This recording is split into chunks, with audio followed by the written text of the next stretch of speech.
Hey, Coach, I'm so excited you found us. Make sure you subscribe down below and hit up above. We put new content out just about every day. Also, make sure you go over and check out Teachhoops.com for coaches who want to get better. If you want to put up balls like this, if you want to win, you want to learn the game, you want the roadmap to become a better basketball coach, Teachhoops.com is the answer for you. It's a little bit of everything. It's mentoring, it's resources. Go over and check it out and have a great day. Oh, yeah, I know. All right, welcome to High School Hoops.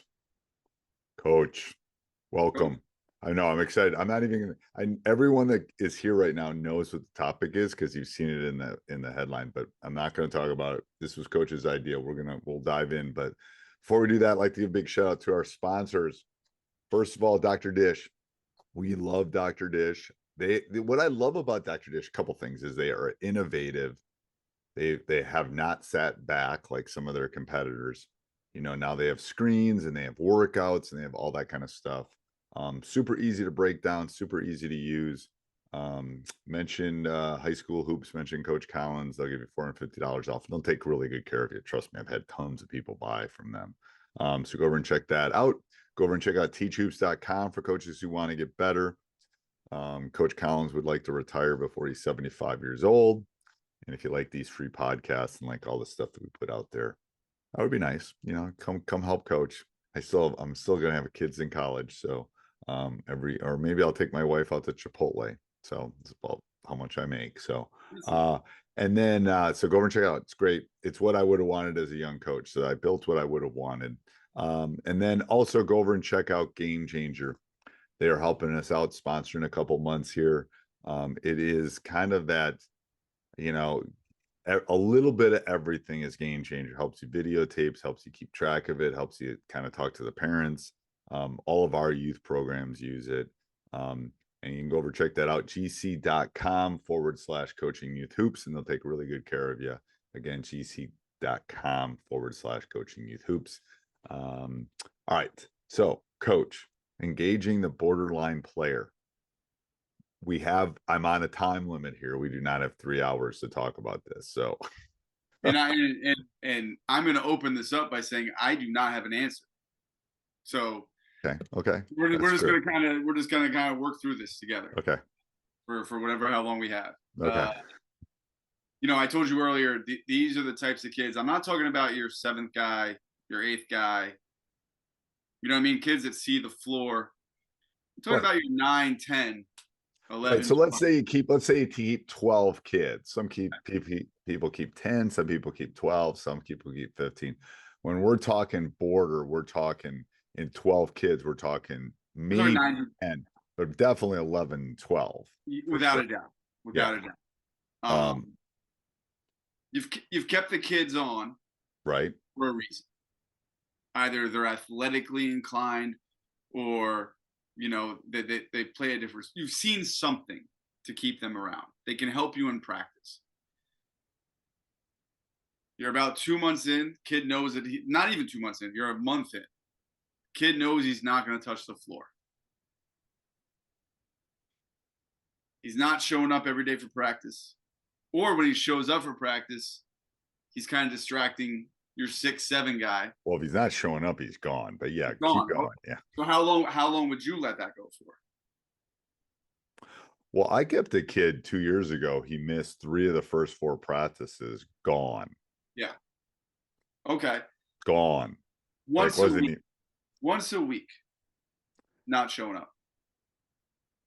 It's not very long. 2 weeks, you're gone. Like it better be extenuating circumstances, like grandma's dying of something, or I don't know. No, if they're not showing up, that's like, it's not like not coming to class, you're skipping my class. So yes, so here's, I'm going to tell you some of them coached a really long time for the high school coaches, or the young ones especially that are listening to this.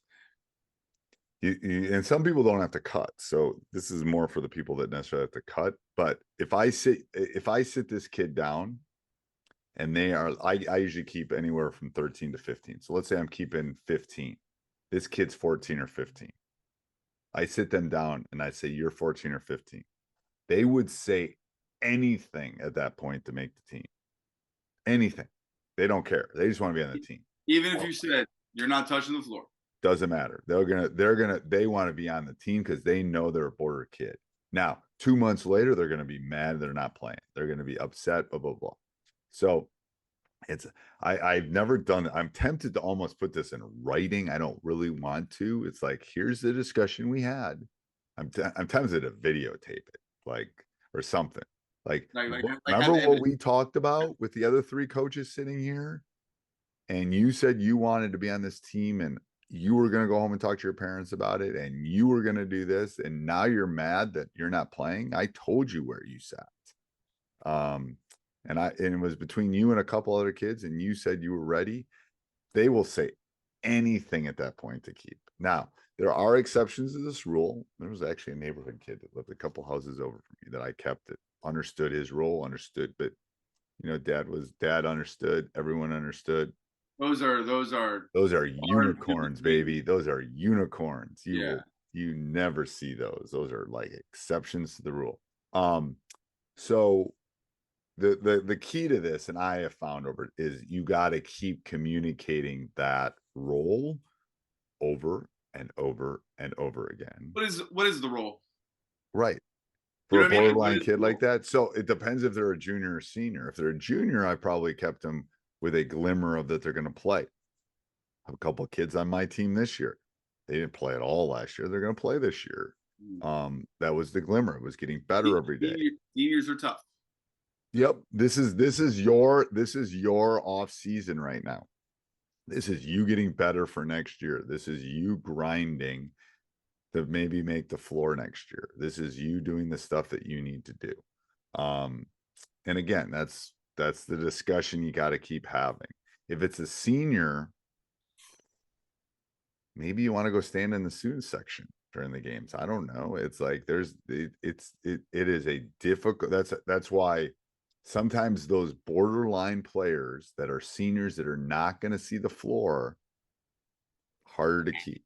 And I might have a couple this year, but it's like you have to understand, like, here's where we are and here's where you are on the depth chart. Are you on board with what we're doing this year?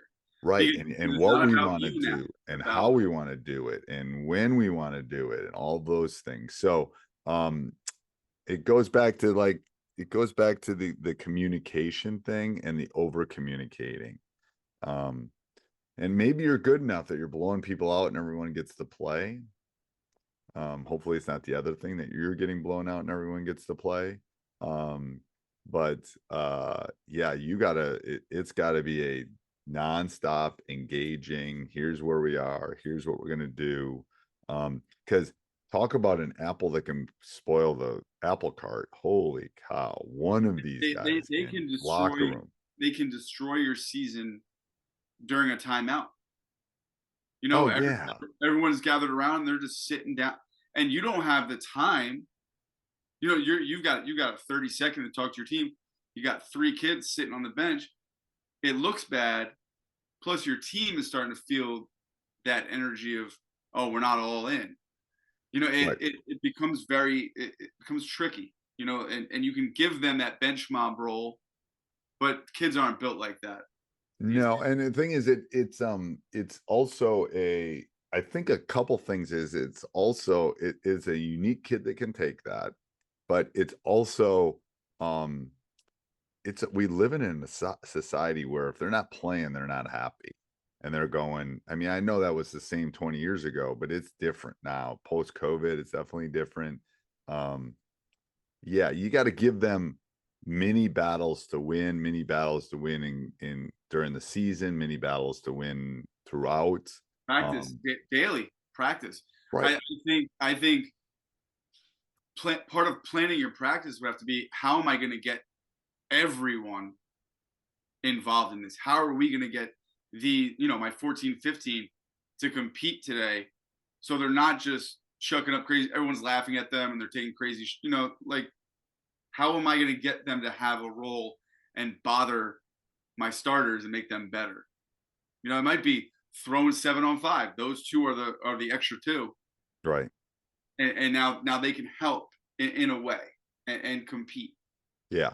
And it's like, and the expectation needs to be, if you're not engaged and you're not in and you're not doing, like, this is what we're going to do. And you know, I was talking to you about the preseason meetings and some of the meetings that I've had to have. It's like, this is not what this is a cultural thing. Here's how we handle games. Here's how we cheer for each other. Here's how we do it. If we're not going to do that, it's going to be a problem. Like, but I tell people there are the two most important days of the season: the day you pick your, ooh, look at that, the day you pick your team, and the day you pick your staff.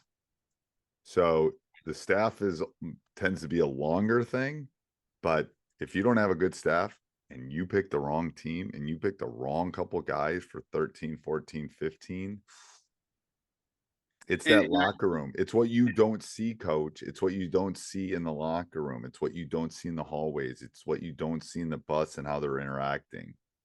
They got to be team guys. I think the staff and that 14, 15 guy, those are linked, because your staff needs to be, you're running a set right now.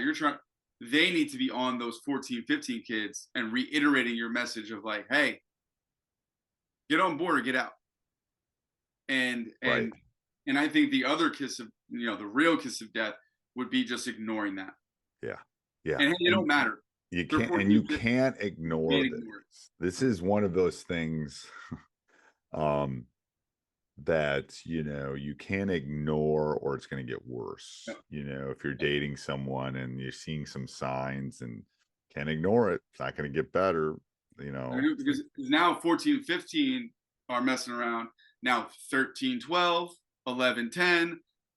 Now you've got a systemic problem. And the number 2 is trying to pull them back into the train, and it's like, ooh, it's just, it won't be. It will be a season you will not enjoy, is what I'm going to tell you. It's going to be one of those. So I think really what we're coming to, we came without a plan for this, but I think our real plan is communication and getting them and over communicating all the way. Like, you are who you are. And I'm doing some new stuff this year where it's gonna be weekly grades. Like, how's your practice? Are you diving on the floor? Are you doing this? And every week I'm gonna give them a scale of 1 to 7, and I'm gonna talk about some of those things. I think it's important. It's like, here's what you're doing, here's what you're not doing. Like, your body language stunk all week. And right. Yeah. And how's that gonna correlate to what we're doing? It's not. So we got to deal with. Follow you when your body language. You got slink shoulders. I have videotaped my benches, because video don't lie. Just like, hey, you were 3 for 72 from the 3-point line. Maybe don't shoot any threes anymore. Yeah. So here's the stats, here's the video. So it's the same thing with the bench. Look at this. You're leaning back. You're not cheering. You're not standing up when your teammate comes off. You got your hands like this. Yeah. You're not doing the stuff that you need to do. Okay, that's fine. But then don't expect that you're going to ever see the floor. And then, if you keep doing this, you're not going to be around, because I'm not going to bench. Yeah, you'll be, like you said. You could be a practice player, but I'm not letting you come on the road games and those kind of things. I know. You got to have the courageous, I call them courageous conversations. They're the hard ones, and they're the ones that sometimes get you phone calls from the parents, but they're the ones that are going to make differences on whether you win or lose. They really are. All right. Anything else in closing, Coach? No, that was it. I mean, I just think clear communication. That's going to be an ongoing thing. Is just clear communication with everybody, in your program at all times. 15th guy. I know. I agree. All right. Till next week. Hey, Coach. So glad you enjoyed the video. Subscribe and like before you leave. And also go over and check out teachhoops.com for coaches who want to get better. It's got everything and a roadmap for you to become a better basketball coach. So go over and check it out. And let's head back to the next video, wherever that would be.